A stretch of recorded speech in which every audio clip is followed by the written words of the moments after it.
श्री राधे, जय जय श्री राधे, जय जय श्री श्याम।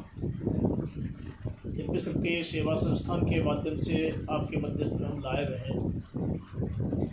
लाइव होने का मुख्य हेतु, मुख्य बिंदु, मुख्य कारण ये है कि फेसबुक के माध्यम से लाइव नहीं आ पा रहे थे, यूट्यूब चैनल के माध्यम से आपके बीच में लाइव हैं। गुरु महाराज को प्रणाम करने के उपरांत आज हम सत्संग में समावेश करने जा रहे हैं कि गजाननं भूतगणादिसेवितं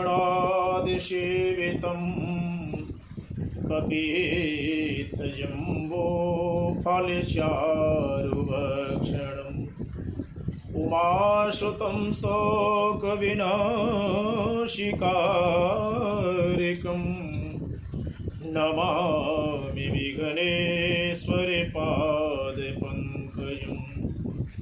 गुरुर्ब्रह्मा गुरुर्विष्णु गुरुर्देवो महेश्वर, गुरुः साक्षात् परब्रह्म तस्मै श्रीगुरुवे नमः। वंशी विभूषितकरां नवनीरदभा पीताम्बरदरुणबिम्बफलान्धरोष्ठा पूर्णेन्दुसुन्दरमुखां धरवेन्द्रनेत्रां कृष्णातितते परं किमपि तत्त्वमहं न जाने। कृष्णातितते परं किमपि तत्त्वमहं न जाने। भगवान की जो महिमा है, भगवान की जो कथा है, तो भगवान श्री हरि अनंत है और अनंत कथाओं में रमण करते हैं। भगवान के आगे आकर के जिन जिन लोगों ने भगवान की परीक्षा लेने की सोची है, अथवा जिन्होंने सोचा है कि हम भगवान से अपनी बड़ाई मार करके चले आए, तो उनका अभिमान भगवान ने कभी रहने नहीं दिया। अभिमान कभी रहने नहीं दिया। और ये अभिमान नष्ट कब होता है? अभिमान नष्ट होता है सत्संगति के द्वारा। सठ सुधरे सत्संगति पाई, पारस परस सुहात सुहाई। सत्संगति के द्वारा जो मानव जन्म का प्रत्यक्ष लक्ष्य है, उसकी प्राप्ति हमें हो जाती है। क्योंकि वैसे भी कहते हैं कि मानव अपने आप में बड़ा बड़ा कहता है, अपने आप में बहुत बड़ा बनना चाहता है, अपने आप में बहुत ही नेक इंसान बनना चाहता है। लेकिन नेक इंसान बनेगा कब? जब हम किसी के संग में नेकी करेंगे। जब किसी के साथ में हम नेकी करेंगे तब हम जाकर के नेक इंसान कहलाएंगे। ऐसे तो यहाँ तक बताएं कि जिन जिन्होंने अभिमान भगवान के आगे किया है, उस सबको भगवान ने उस समय पर अपने हाथों से, अपने ही करार बिंदुओं से जीर्ण शीर्ण कर दिया है। और जब महाराज ये जीर्ण शीर्ण कर दिया है जिस समय, तो आप ये मान करके चलिए कि जिस समय ये जीर्ण शीर्ण किया है, तो उसी वक्त की अवस्था में ये देखा जाता है कि मानव हमेशा तत्कालिक स्थिति में, तत्काल अवस्था में जब भी जाता है, मानव की जो अवस्था है, मानव का जो प्रत्यक्ष परिचय है,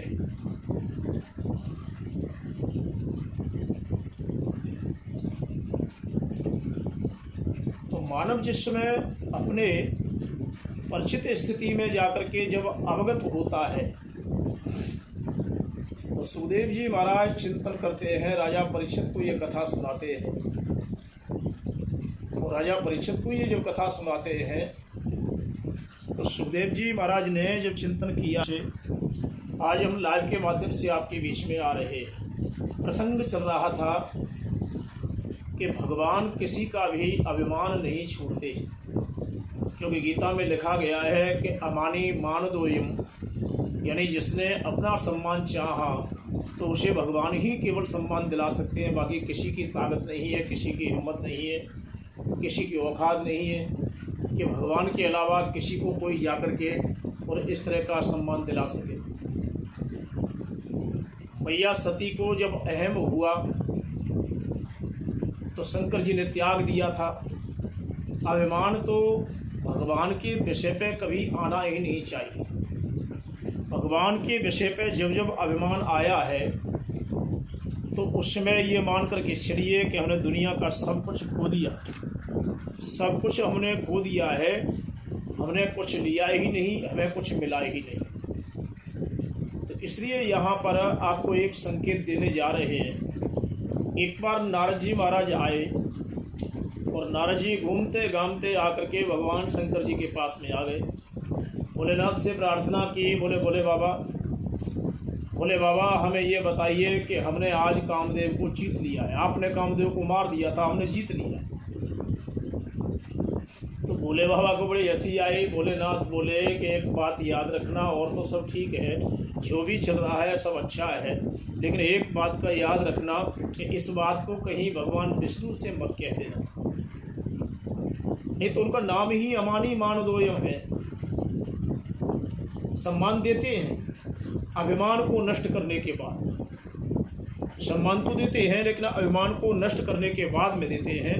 तो इन्होंने कहा, बोले मैं कुछ भी हो मालिक मुझे ये बता दीजिए, क्यों नहीं कहूँ। लेकिन मन में उत्साह था, आवेग भरा हुआ था, क्यों नहीं कहूँ, ऐसा हो सकता है, ऐसा कभी हुआ है, ऐसा कभी हुआ ही नहीं तो मैं क्यों नहीं कहूँ। जब ऐसा मन में आवेग आए तो उसके बाद में उन्होंने कहा कि बिल्कुल कहना मत जा करके, नहीं तो आप पछता जाओगे। क्योंकि भगवान के आगे अहंकार को लेकर के कभी जाना नहीं चाहिए। और जो व्यक्ति अहंकार को लेकर के भगवान के समक्ष में गए हैं, यानी भगवान के साधना कक्ष में जाकर के प्रवेश कर गए हैं, उनका भगवान ने अभिमान छोड़ा ही नहीं। अब अभिमान छोड़ा नहीं तो आप सोचिए कि अभिमान नहीं छोड़ा, क्योंकि भगवान का नाम है अमानी मानदोयम, यानी मैं सम्मान देता हूँ लेकिन अभिमान को चूर चूर कर देता हूँ। मेरी ऐसी भावना है, ऐसी मेरी उपासना है। तो लेकिन यहाँ से लौट के ब्रह्मा जी के पास में गए महाराज।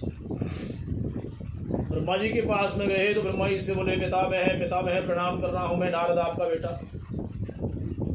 जी बोले, बड़ी खुशी की बात है कि मेरा बेटा मेरे सामने आया। लेकिन उस समय पर जाकर के जब ये दशा देखी तो उस समय क्या देखा है और क्या नहीं चाहा है। उन्होंने कहा, बोले आपने एक बात मुझे बताइए। ब्रह्मा जी से कहा, बोले पिताजी जो काम आपने करके नहीं दिखाया वो काम मैंने दिखा दिया। तो ब्रह्मा जी बोले, ऐसा कैसा काम कर दिया? मैंने तो सृष्टि की है जगत की पूरी। बोले आपने तो सृष्टि की है, लेकिन मैंने आज ही साधना के क्षेत्र में इतना बड़ा नाम आपका रोशन कर दिया है, इतना बड़ा नाम कमा लिया है कि मैंने आज कामदेव को मार दिया है, कामदेव मैंने जीत लिया है। ब्रह्मा जी हंसने लगे, वाजी वाह बेटे, तुम तो महर्षि नहीं महामहर्षि निकले, ये तो बहुत अच्छा काम किया। लेकिन एक ध्यान रखना, तुमने किस किस को सुनाया? बोले मैंने भोलेनाथ को सुनाया। बोले और किसको सुनाया? बोले मैंने अभी आपको सुनाया है। बोले एक मेहरबानी करना, विष्णु भगवान को मत सुना देना ये सब, विष्णु भगवान को मत सुना देना ये सब। ये अगर सुना दिया और ये कहीं विष्णु भगवान ने अपने कानों से सुन लिया तो आप बड़े पछता जाओगे। नारद जी बोले, भोलेनाथ भी मना कर रहे थे और ब्रह्मा जी भी मना कर रहे हैं, आखिरकार बात क्या है? मेरे समझ में नहीं आता कि मैं क्यों नहीं सुनाऊं, ऐसी बात हुई क्या है? तो उन्होंने कहा, ऐसी बात हुई ये है कि आप बिल्कुल सुना भी मत देना। लेकिन क्यों? बोले क्यों का उत्तर तो वही दे सकती है, क्योंकि लेकिन परंतु क्यों तथा यद्यपि अर्थात इनके अर्थ तो भगवान ही जाने, इनके अर्थ तो परमात्मा ही समझ पाएगा, परमात्मा ही जान पाएगा। तो इन्होंने उस समय पर कहा, तो मुझे क्या करना चाहिए? और ऐसी अवस्था देख करके ओहो एकदम विकल होकर के वीणा हाथ में लेकर के श्रीमन्नारायण नारायण नारायण, ऐसी धुनी लगाते हुए चले गए। लक्ष्मी जी पैर दबा रही थी, और पैर जब दबा रही थी तो लक्ष्मी जी को भी प्रणाम किया, प्रभु को प्रणाम किया। प्रभु से कहा, प्रभु ने कहा, बोले नारद जी आज बड़े प्रसन्न दिखाई दे रहे हो, क्या बात? क्योंकि भगवान को तो सब पता था, भगवान को तो सब मालूम था कि होने वाला क्या है। अतीत ब्रह्म जो जानता है अतीत के विषय में, तो अतीत के विषय में जो जानता है। लेकिन आज भी हम ये देखते हैं कि लोग वर्तमान को देख रहे हैं, भूतकाल को देख रहे हैं। तुमने ऐसा किया, तुमने ये ऐसा किया, मनगढ़ंत बातें बना बना कर तुमने ऐसा कर दिया, तुम्हारा पति खराब है, तुम्हारी पत्नी खराब है, तुम्हारा भाई खराब है। लेकिन भविष्य के बारे में ये नहीं बताया कि पांडाल में से निकलने के बाद तेरे साथ ये होना है। यहाँ पर नारद जी महाराज ने बड़ा विश्वास के साथ में कह दिया, बोले प्रभु एक निवेदन करूँ आपसे? बोले बोलो। बोले एक निवेदन ये है मेरा, एक निवेदन तात्पर्य ये है कहने का मेरा कि मैंने आज कामदेव को जीत लिया। और विष्णु बोले क्या? कामदेव को तुमने जीत लिया? ये वाह, ये तो बहुत अच्छी बात है। उन्होंने जब कामदेव को जीतने की बात कही तो इसके बाद में तुरंत ही भगवान ने एक्शन पर रिएक्शन ले लिया। रिएक्शन पर एक्शन, एक्शन पर रिएक्शन ले लिया। क्या लिया? उन्होंने कहा ये तो बहुत अच्छा किया आपने। अरे भगवान शंकर ने तो जला के खाक कर दिया था, आपने जीत लिया, बहुत अच्छा किया। तो नारद जी 10 मिनट के बाद में बोले प्रभु मैं चलूं? बोले जरूरी आइए। प्रणाम करके जिस समय जब जाने लगे, जिस समय पर नारद जी, तो भगवान ने अपने सिर से हाथ लगाया, लक्ष्मी की तरफ देखा और देख करके विचार किया कि अब मुझे क्या करना चाहिए, ऐसी अवगत अवस्था में मुझे क्या करना चाहिए।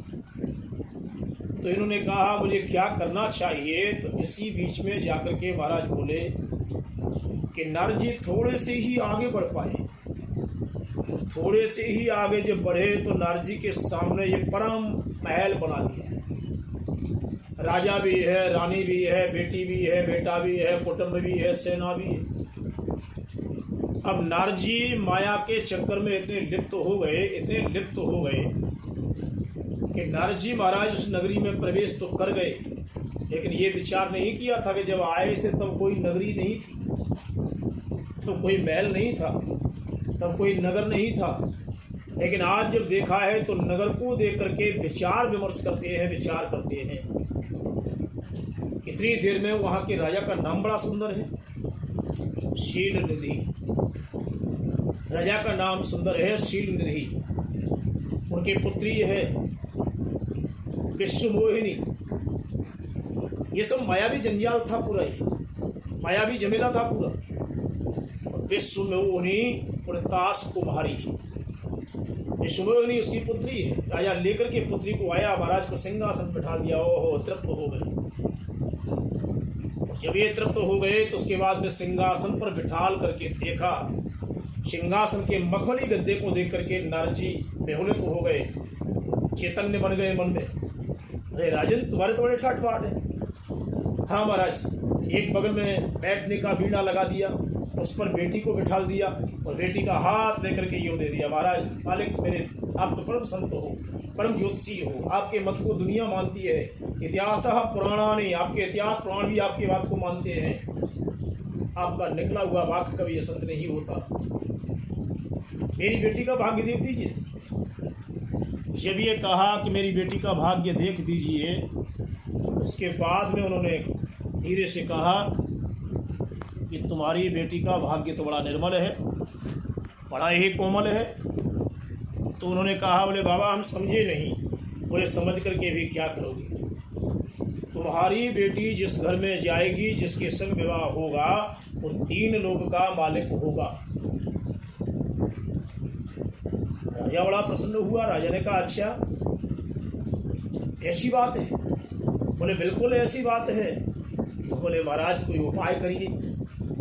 बोले उपाय कुछ भी नहीं है, लेकिन नारद जी अपने दिमाग में ऐसा मन बुद्धि अहंकार को लेकर के चल रहे थे। और नारद जी बोल रहे थे कि शिव जी का भी विवाह दूसरा हो गया पार्वती माँ के साथ में, और ब्रह्मा जी भी ब्रह्माणी के साथ विवाह किए बैठे हैं, लक्ष्मी जी के साथ विष्णु भगवान विवाह किए बैठे हैं। तो कम से कम ये 3 लोक का मालिक हो, ये समझ में नहीं आया। इतनी देर में नारद जी वहाँ से लौट करके आए भगवान विष्णु के पास में, भगवान को लौट के प्रणाम किया। भगवान समझ गए कि माया तेरे 3 नाम, परशु परसा परशुराम। हे माया तेरे 3 नाम है, बड़े विलक्षण। पहले तो किसी के घर में जाके फैलती नहीं, परसती नहीं, और जब परस जाती है तो उस समय काटने का काम करती है। माया तेरी बड़ी विलक्षण कथा है। और उसके बाद में मेरे स्वरूप रख करके, परशुराम का रूप रख करके फैलाव कर देती है पूरे जगत में कि तू मेरी बात मानेगा। परशु परसा परशुराम, इन्होंने जब ये कहा तो उसके बाद में एक मन में लगन लगी। बोले प्रभु मुझे रूप दे दीजिए। बोले किसका? बोले हरि का। भगवान बोले जरूर। अब हरि का रूप मांगा, भगवान का तो मांगा नहीं, तो भगवान बोले जरूर देंगे, लेकिन देंगे कौन सा? हरि के 3 अर्थ होते हैं। हरि के 3 अर्थ होते हैं। पहला पर्वत, दूसरा हरि भगवान, तीसरा हरि बंदर। 3 रूप जब जाकर के हो जाते हैं तो उसके बाद में नारद जी को हरि का 3रा रूप, और 3रा रूप जब दे दिया है, जय श्री राधे, जब ये 3रा रूप दे दिया है मनोज कुमार प्रजापति जी, राधे राधे, जब 3रा रूप दे दिया है तो ना तो जाकर के पर्वत बनाया, ना भगवान ने अपना रूप दिया, ना ही कुछ और दिया, लेकिन उस जगह पर बंदर बना दिया। जब ये महाराज बंदर की जब दशा देखी जाती है कि बंदर कहीं इस डाली पर फदकता है, कहीं उस डाली पर पहुंचता है, कहीं कहीं पहुंचता है, तो आप विचार करिए कि उसको जब बंदर का रूप जब दे दिया है, तो बंदर का रूप लेकर के महाराज नारद जी बड़े प्रसन्न होकर के गए। आज मैं विष्णु बन गया, आज मैं विष्णु बन गया, आज मैं विष्णु बन गया। और उसी नगरी में, शील नदी राजा की नगरी में जब पहुंच गए, क्या देखते हैं, कन्या वरमाला लिए घूम रही है, और बंदर का रूप लेकर के नारद जी अपने चेहरे को आगे आगे लेके घूम रहे हैं। मुझसे बड़ा कोई दुनिया में सुंदर है ही नहीं। आज आपको एक बात बता दूं, बंदर को सुंदर एक ही व्यक्ति ने कहा है, जिसका नाम था अंजनी, जिसका नाम था अंजनी। जिसमें हनुमान जी की ठोड़ी में वज्रपात कर दिया था, उस समय सूर्यदेव ने, इंद्र ने जब वज्रपात किया था, तो उस पीरियड में जाकर के लोगों ने कहा कि हनुमान जी का ये चेहरा टेढ़ा हो गया है, इनका नाम हनुमान है, हनुमान है ठोड़ी, हनुमान है ठोड़ी, और ठोड़ी जिसकी टेढ़ी हो जाए उसका नाम हनुमान। तो आज हनुमान जी का नाम जो हनुमान पड़ा, लेकिन अंजनी माँ से कहा कि तुम्हारे बेटे का चेहरा टेढ़ा हो गया, बड़ा बुरा लग रहा है, टेढ़ा टेढ़ा देख रहा है। तो उन्होंने जाकर के मैया ने ऐसे चेहरा करके कहा है सुंदर। जब ये कहा सुंदर, तो बंदर को सुंदर कहने वाली केवल एक ही दुनिया में माँ है, जिसका नाम है अंजनी। माँ के लिए बेटा बहरा हो, लंगड़ा हो, लूला हो, अंधा हो, लेकिन जब हृदय से लगाती है माँ, हो उस समय माँ जब हृदय से लगाती है तो लालन लालन कह करके जब उसे लाड प्यार करती है, तब उसका हृदय भर आता है कि मेरा बेटा कैसा भी है लेकिन मेरा है। आज यह नारद जी बंदर बना दिए, और बंदर बन करके जब गए जैसे ही, तो कन्या के आगे पीछे घूम रहे थे। सखियों से रहा न गया, सखियों ने, वहीं पर भगवान शंकर के गण घूम रहे थे, व्यवस्था में लगे थे, विवाह का महोत्सव था। शील नदी राजा की विश्वमोहिनी नाम की बेटी का विवाह था। जब विश्वमोहिनी नाम की बेटी का विवाह था, तो उस समय पर जब इन्होंने देखा, और देख करके विचार किया, महाराज बड़ी सोचनीय विषय था, बड़ा चिंतनीय विषय था। जब इन्होंने ये देखा कि कि शीलनिधि राजा कह रहे हैं कि बेटी वरमाला डालिए, पर अच्छा लगे उसी गले में डाल दो। तो इतनी देर में बगल में से धीरे से छिप करके भगवान विष्णु देवालय का आए और विष्णु मोहिनी ने लक्ष्मी स्वरूपा थी, बढ़िया तो स्वरूप था, सुंदर स्वरूप लग रहा था, और भगवान विष्णु के गले में माला पहना दी। शंकर भगवान के गण हंस रहे थे, डट करके हंसे और हंस करके बोले कि जरा अपना चेहरा कहीं जाके शीशे में तो देखिए, अपना चेहरा कहीं शीशा में तो देखिए कम से कम। बोले क्या हुआ मेरे चेहरे में? बगल में नदी बह रही थी, तब शीशे भी से नहीं चलते थे, लेकिन उसमें नदी में जाकर के जैसे ही चेहरा देखा, व्याकुल हो गए, क्रोधित हो गए। ओ हो, अरे विष्णु भगवान, आपने मेरे साथ भी दगा किया, आपने मेरे साथ भी धोखा दिया।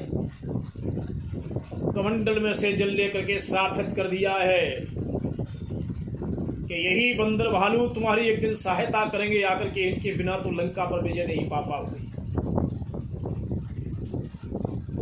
भगवान ने सिर नीचे कर दिया, सर्वोद्धार कर लिया नारद के श्राप।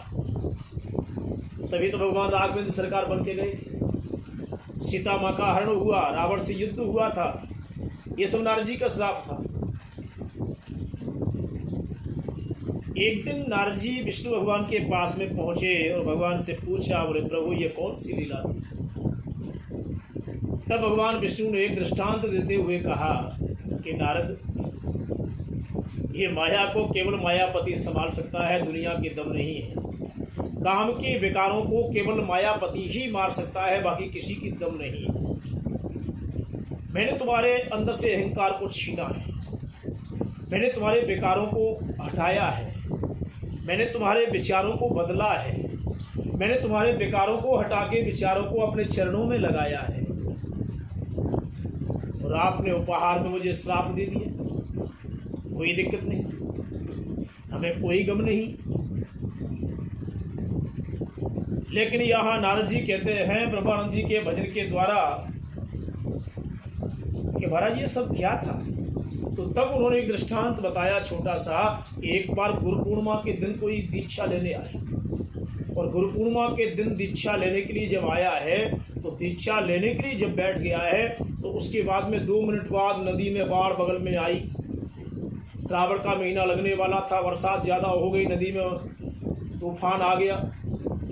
और जिस समय पर बाढ़ आई है महाराज, तो आते हुई बाढ़ को देख करके उसमें एक रीछ बहता हुआ चला,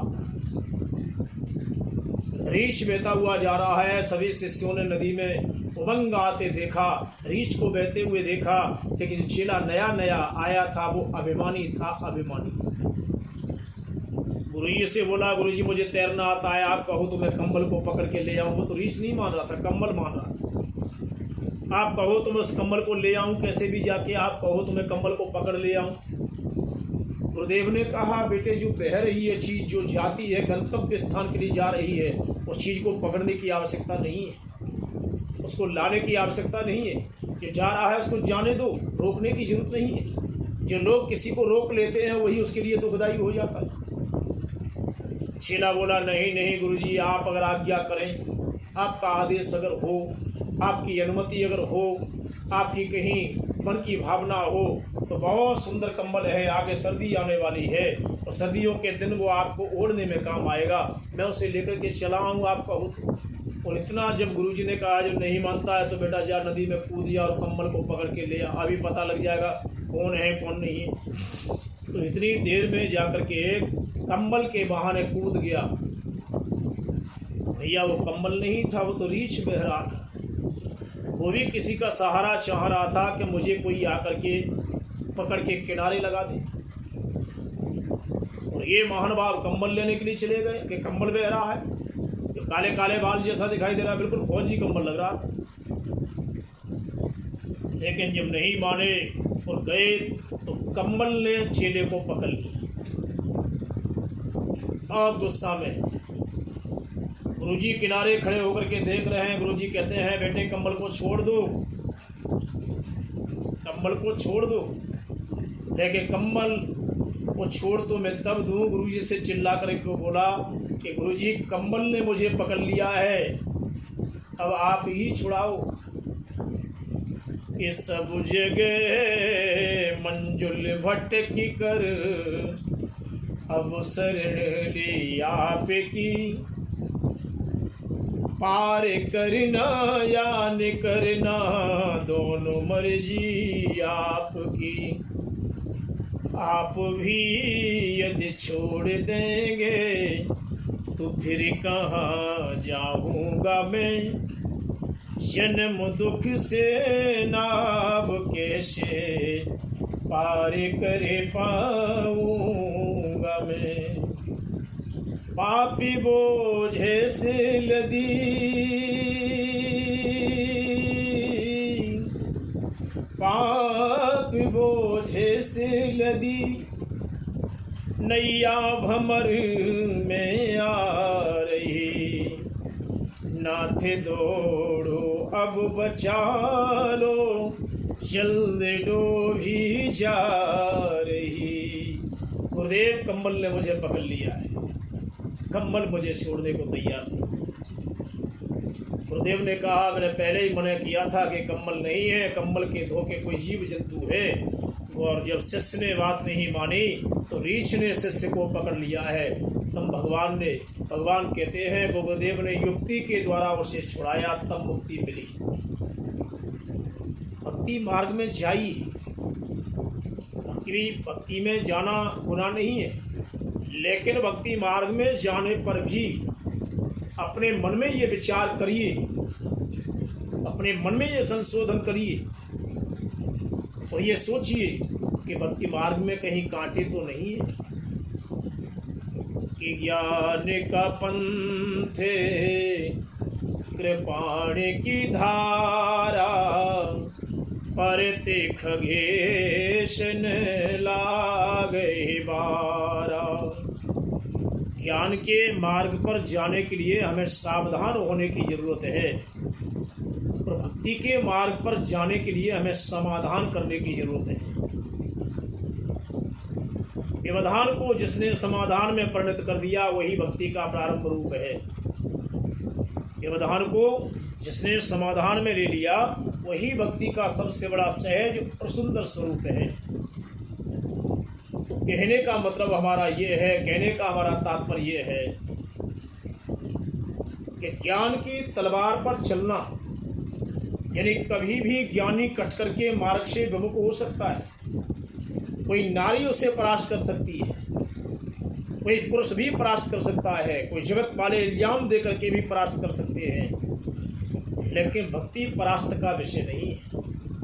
मेरे प्यारे, भक्ति कभी भी परास्त का विषय नहीं है। भक्ति अगर है तो आस्था का विषय है।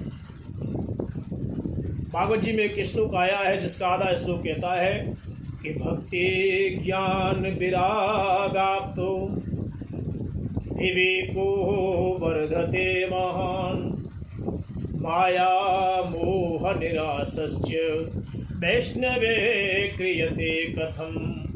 महात्म में वेद व्यास निरूपण करते हैं कि भागवत के चिंतन के अंदर में भक्ति ज्ञान वैराग्य सब कुछ भरा हुआ है। माया और मोह से दूर जाने की जो बात की जाती है, तो कहने का मतलब हमारा तात्पर्य ये है कि जिन जिन लोगों ने अपने मन में अहंकार को संजो लिया है वह अहंकार के गुलाम बन करके रह गए। जिन जिन लोगों ने अपने मन में अहंकार को संजो लिया है वो अपने मन में अहंकार के गुलाम बन करके रह गए, और जिन्होंने अहंकार को तोड़ करके भगवान के चरण पकड़ लिए हैं वो दुनिया से पार हो गए। बोलिए राधे राधे। दुनिया से पार हो गए। दुनिया से अगर पार होना है तो हमें पैसे का गुमान रखना पड़ेगा, कपड़े का गुमान रखना पड़ेगा, हमें जीवन में अपने अभिमान को उतार करके रखना पड़ेगा, अपने जीवन में अपने स्वाभिमान को जगाना पड़ेगा, अपने जीवन में अपने धर्म को मानना पड़ेगा। माया मोह निरासश्च वैष्णवे क्रियते कथम। माया मोह निरासश्च वैष्णवे क्रियते कथम। वैष्णव जन कहते हैं कि माया से रहित हो जाए वही तो भक्त बनता है।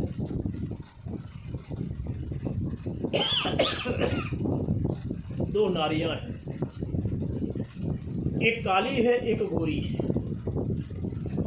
काली नारी गोरी को देख करके अपनी नाक हेंट करके कहती है ठीक है, मेरे जैसी नहीं। गोरी नारी कह रही है ओ हो इतनी काली। देखिए दिमाग, लेकिन यहाँ घटाना कहाँ है कि मोहिन नारी नारी के रूपा पन्नगारे यह चरित अनुपा। मोहिन नारी नारी के रूपा। गरुड़ जी महाराज के द्वारा ये संकेत दिया गया है, पन्नगार यह है चरित्र रूपा। कागभूषण जी के यहाँ कथा प्रारंभ थी और वहां पर यह संकेत दिया गया है।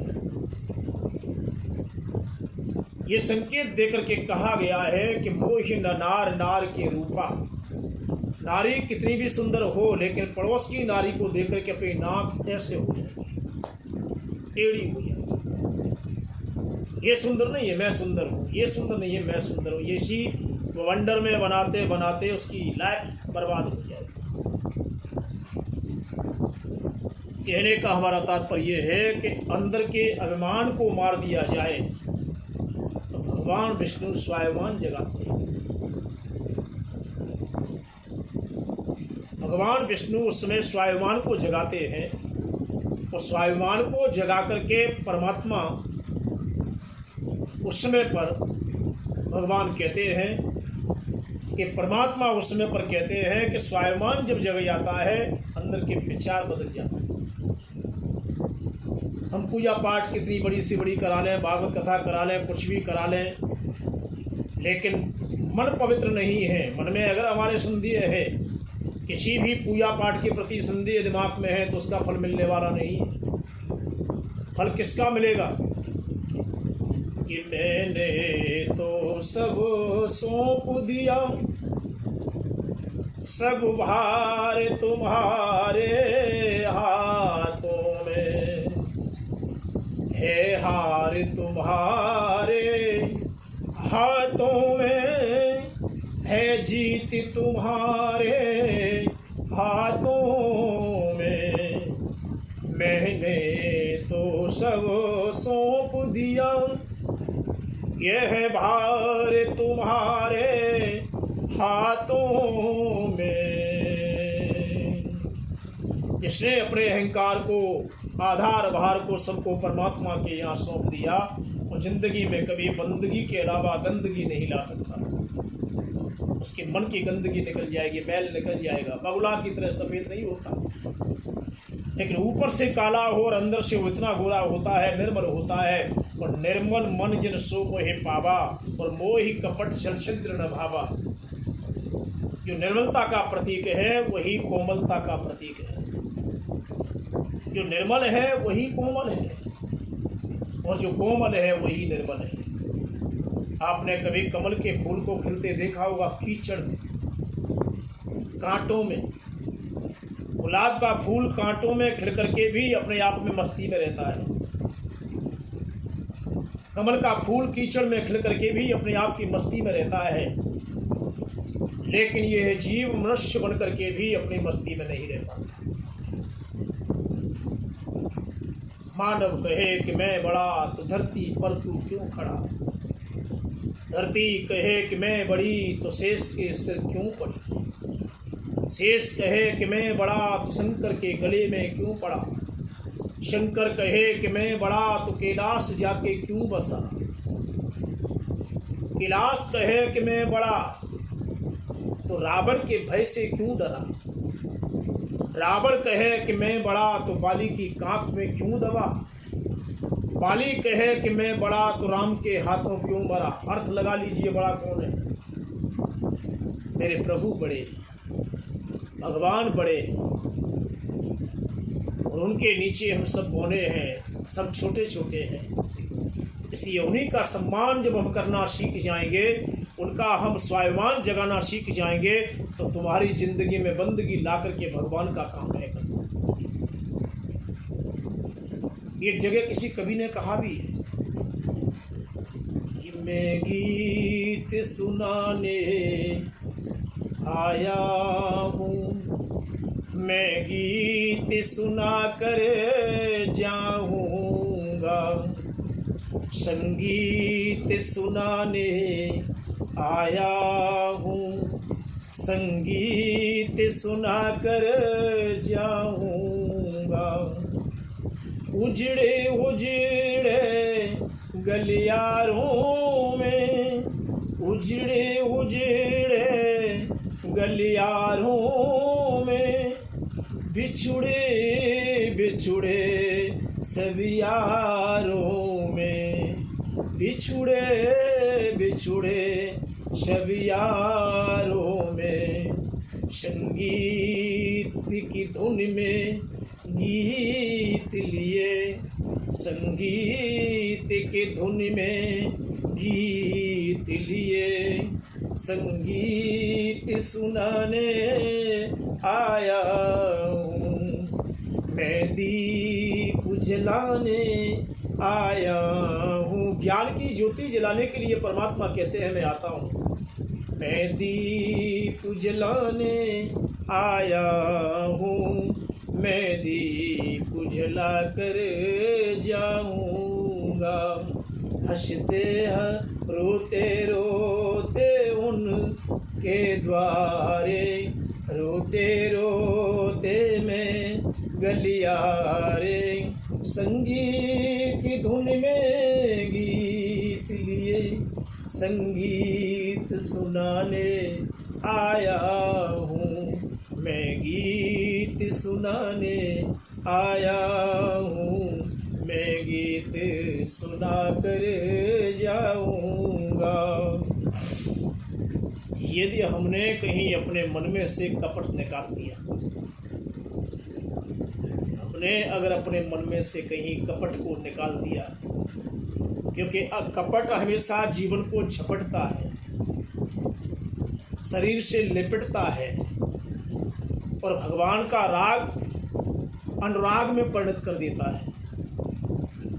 भगवान का राग अनुराग में जब परिणत कर देता है तो ये सोचिए, ये विचारिए,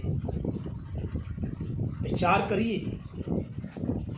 संगीत की धुनी अगर दिल में बस जाए तो लोगों को सोते को तो जगा दे, जगते हुए को सुला दे।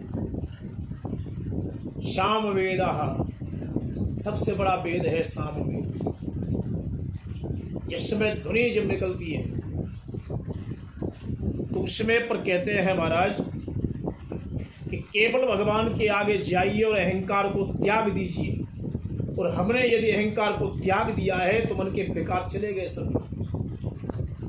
जब मन के मालिक विचार हमारे बदल देगा तो हमारे विकार अपने आप ही हट जाएंगे। सबको एक भाव में देखना प्रारंभ कर दोगे, हर जगह पर भजनों का प्रभाव छोड़ दोगे, हर जगह पर वाणी का प्रभाव छोड़ दोगे, हर जगह पर अपने प्राणी को संवेदना में से, वेदना में से हटा करके भावना में ले आओगे। संगीत की ध्वनि बड़ी निराली है। जब कोई गाता है ना कि सरे ग म प ध नि सा, इसको दोहरा दो। सरे ग म प ध नि सा, सा नि ध प म ग रे श। संगीत की धुनी, सामवेद की धुनी जब समाहित होती है तो प्रभु बड़े प्रसन्न होते हैं, मालिक बड़े प्रसन्न हो जाते हैं। तो इसलिए नारजी की तरह अभिमान को मार करके भगवान के चरणों में प्राप्त कर लो तो तुम्हारा जीवन उद्दम हो जाएगा, तुम्हारा जीवन उद्दम हो जाएगा। और जब तुम्हारा मालिक तुम्हारे जीवन को उद्दम बना देगा तो भक्ति का उद्भव हो जाएगा, मन वृंदावन बन जाएगा। मन वृंदावन बन जाएगा तो राधा रानी 24 घंटे हमारे मन की राजा बन करके और भगवान से मिलाती रहेगी। जिन जिन पर कृपा राधिका रानी की हुई है उनके आसपास में श्याम की मूर्ति हमेशा आंखों में विराजमान रही। कि राधे राधे रटा करो, कृष्ण नाम रस पिया करो। राधे राधे रटा करो, कृष्ण नाम रस पिया करो। राधे राधे राधे मेरी राधे। श्यामा श्यामा श्यामा मेरे श्याम। कृष्ण के बिन राधा का जीवन अधूरा, राधा का जीवन कृष्ण के बिन अधूरा। धारा जिसके मन में कृष्ण के नाम की लग जाए तो राधा रानी की कृपा हो जाए। जीवन में जन्म लिया है तो मरने से पहले भगवान के चरणों में अपना जीवन त्याग देना ही अच्छा है। प्रेम का भूखा हूं मैं, प्रेम ही एक सार है। प्रेम जो प्रभु का मिले तो भव से बेड़ा पार है। प्रेम जो प्रभु का मिले तो भव से बेड़ा पार है। प्रेम का भूखा हूं मैं। राधा रानी ने कन्हैया से कहा था कि मथुरा तो तुम रह सकते हो, लेकिन शरीर तुम्हारा मथुरा पड़ा रहेगा, दिल तुम्हारा मथुरा में नहीं रहेगा। ये याद रखना। दिल तो 24 घंटा तुम्हारा आकर के निधिवन में ही रहेगा, क्योंकि तुम मेरी निधि हो, मैं तुम्हारा निधिवन हूं। धन्यम वृंदावनम तेन भक्ति नृत्य चित्र। कर्नाटक से पैदा होकर के महाराष्ट्र में, गुजरात में, मारवाड़ में कहीं भी नहीं टिकी और वृंदावन में आकर के जवान हो गई। वृंदावन में आकर के जवान हो गई तो सोचिए वृंदावन से बड़ी जगह कहाँ मिली? वृंदावन से बड़ी जगह कहाँ मिली? राधा राधा रटते ही सब व्याधा मिट जाए और कोटि जन्म की आपदा से कृष्ण नाम से जाए। राधा राधा रटते ही सब व्याधा मिट जाए और कोटि जन्म की आपदा से कृष्ण नाम से जाए। और लोग ये भी कहते हैं कि राधा तुम बड़भाग्नि, कौन तपस्या की? ऐसी कौन सी तपस्या आपने की राधे जो तुमने कन्हैया की अपने प्रिय प्रिया बनकर के जीवन में और 24 घंटे अपने हृदय में रमण कराने के लिए राधा रमण कहलाना स्टार्ट कर दिया। आइए हम सत्संग को समापन कर ले जा रहे हैं। आज कल से हम YouTube पर ही आपके बीच में मध्यस्थ में सही समय पर आकर के हाजिर होंगे। कि मेरो राधा रमण गिरधारी, गिरधारी श्याम बनवारी। मेरो राधा रमण गिरधारी, गिरधारी श्याम बनवारी।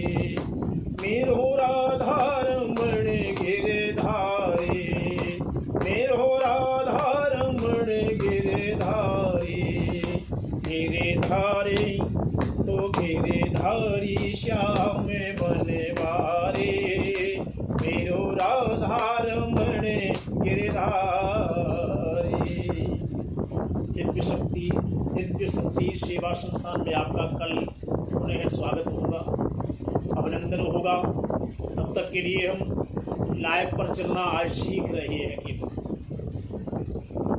लाइव पर चलना केवल हम सीख रहे हैं, इसलिए सीखे हुए की कोई बात अगर कहीं निकल भी जाती है तो क्षमा याचक भी बन जाते हैं। अभी इसमें पूरे फंक्शन हमें नहीं पता कहाँ कैसा चलता है, क्या चलता है, लेकिन इतना मालूम है कि हम आपके बीच में राम नाम का सत्संग करते रहेंगे और आप केवल राम नाम के सत्संग के हीरे मोती उठा करके घर में लेते रहेंगे काम में, तो आपका भी जीवन सफल हो जाएगा और हम भी जीवन से अनुयायी परमात्मा के बनकर के जीवन का उद्धार कर लेंगे। यही कामना है मेरी। माँ भवानी के चरणों में मेरा साष्टांग प्रणाम, गुरुदेव को मेरा कोटि कोटि प्रणाम। इसी के साथ में हम अपनी वाणी को विराम देते हैं और वाणी को विराम